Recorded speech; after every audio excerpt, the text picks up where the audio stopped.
नमस्कार मंडळी, मी प्रिया फ्रीज किचनमध्ये तुमचं स्वागत आहे। आपण आज बघणार आहे बेसनचे लाडू, ते पण नव्या टाईपमध्ये। म्हणजे फक्त डिंकाच्या लाडूमध्ये फक्त ड्रायफ्रूट वगैरे खोबरं घालूनच करायचं का, तर नाही। आपण आज बघणार आहे बेसनचे डिंकाचे लाडू। हेही पिठापासून मी काय केलेलं आहे, 3 वाट्या घेतलेले आहे बेसनचं पीठ घेतलेलं आहे। कढई थोडीशी गरम करून घेतलेली आहे। 1 वाट्याचे हे बघा, 3 वाट्या मी बेसनचा पीठ घेतलेला आहे आणि आपण याला हळूवारपणे हलवत भाजायचं आहे। मला थोडंसं कमी वाटतंय लाडू पूर्ण नाही म्हणून मी एक्स्ट्रा वाटी ॲड केले। असं 4 वाट्या मी पीठ घेतलेलं आहे आणि साधारण मोजूनच 1 वाटी तूप घ्यायचं आहे आपल्याला इथे आणि मी त्यामध्ये घातलेलं आहे बघा। अगदी थोडं तूप आधी सुरुवातीला तुम्ही पाऊण वाटी तूप घाला किंवा अर्धी वाटी घाला, नंतर थोडं ॲड केलं तर चालेल। मी तर पाऊण वाटी तूप घातलेलं आहे आत्ताच। हे एकजीव करून हलवून घ्यायचं आहे सगळंच। मी 1 वाटी तूप यामध्ये घातलं, आता एकजीव करून घ्यायचं आहे हळूवारपणे। थोडंसं अवघड आहे पण चालू करायचं आहे।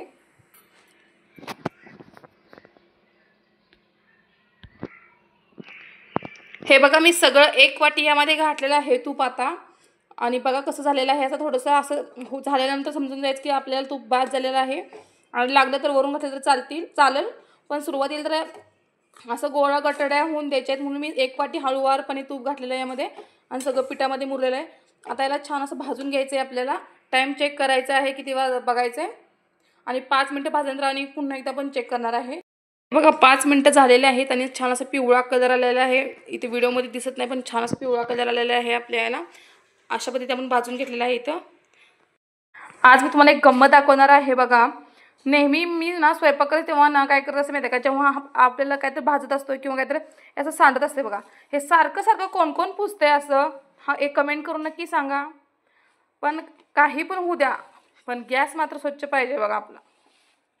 असं मग करून मी नेहमीच पुसत असते सारखं वरचेवर। तिथे आम्हाला पोळण्याची भीती नसते, पण गॅस मात्र स्वच्छ असावा ह्याचीच काळजी असते। आणि बघा माझं असं एखादा पदार्थ करताना, मोस्टली लाडू वगैरे करताना मी काय करते, जवळजवळ मध्ये 100 वेळा हे पुसायचं होऊन जातं बघा इथे। असं कोण कोण करताय बघा। चॉकलेटी कलर येऊपर्यंत मी छान असं भाजून घेतलेलं आहे। आता कढईमध्ये काढून घ्यायचे आपल्याला बाजूला। बघा मी आज तुम्हाला डिंक भाजण्याची प्रॉपर टेक्निक सांगत आहे। 1 चमचा तूप घातलेलं आहे यामध्ये मी। तूप थोडंसं पातळ झालं की डिंक टाकायचं आपण यामध्ये। बघा तूप कडलेलं आहे, आपला एवढा डिंक आहे, साधारण 1 मोठा चमचा आहे तो यामध्ये मी घातलेला आहे आणि कमी गॅस केलेला आहे। कमी गॅसवर आपला डिंक भाजून घ्यायचं आहे आपल्याला।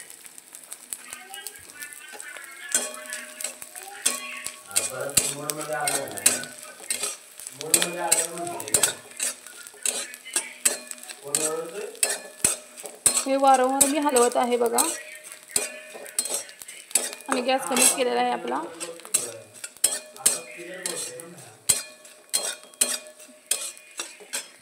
हे बघा भाजलेलं आहे, आता मी त्याला साईडला काढून घेणार आहे। हे बघा परत भाजलेलं आहे डिंक, साईडला काढून घ्यायचं आपल्याला। खसखस आहे टाकून घेतलेली आहे, ती पण भाजून घ्यायची आपल्याला। गॅस मी बंदच केलेला आहे, बंद गॅसवरच भाजणार आहे तिला। कढई गरम असल्यामुळे तेवढ्यात ती भाजून जाते। बघा ते खसखसचा कलर चेंज झालेला आहे आणि आपण डायरेक्ट आता यामध्ये टाकणार आहे बेसनच्या पिठामध्ये। हे बघा मी डिंक आहे ह्याला जस्ट प्रेस करून घेत आहे आणि फोडून घ्यायचं आहे आपल्याला। बेसनच्या पिठामध्ये घालून घ्यायचं आहे, सोबत आहे बदाम, ते पण टाकणार आहे आपण त्यामध्ये। 1 वाटी साखर बास होते, पण मी 1.5 वाटी साखर घेतलेली आहे बारीक करून। कधी कधी गोड कमी जास्त वाहू झाल्यानंतर आपण टाकायला असावी एक्स्ट्रा, म्हणून तसं केलेलं आहे। 1.5 वाटी साखर बारीक करून घेतली आहे बघा। यामध्ये डिंक, काजू, बदाम टाकलेला आहे आणि आता साखर टाकत आहे मी। 1 वाटी साखर टाकून दिलेली आहे। आमच्यात थोडंसं गोड जास्त लागतं म्हणून थोडीशी मी ॲड एक्स्ट्रा केलेली आहे आणि थोडी साखर मी साईडला ठेवलेली आहे। आता पीठ आणि साखर एकजीव करून घेण्यासाठी मी मिक्स करत आहे बघा, हातानेच मिक्स करत आहे। साखरच्या गुठळ्या वगैरे फोडताही दिसलेले किंवा बेसनची एखादी गुठळी जर असेल तर फोडून घेत आहे पिठाचे वगैरे।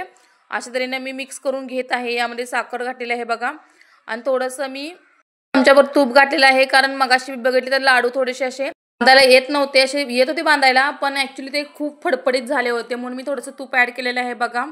आणि साधारण 1 चमचा मी तुपात बघा तर कसं झालेलं आहे आता लाडू बांधताना पण सोपं आहे बघा। मी फक्त पेढ्यासारखे गोल गोल करून घेत आहे, जास्त छोटे छोटे आकाराचे घेतले आहेत कारण मुलांच्यासाठी आहेत लाडू, त्यामुळे मुलं काय करतात सगळ्याचा लाडू संपत नाही त्यांना।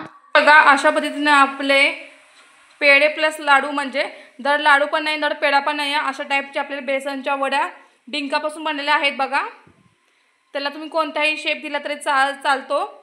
मी याला पेढ्यासारखा पण थोडासा लाडवासारखा शेप दिला आहे. कमेंट करून नक्की सांगा कसं वाटला.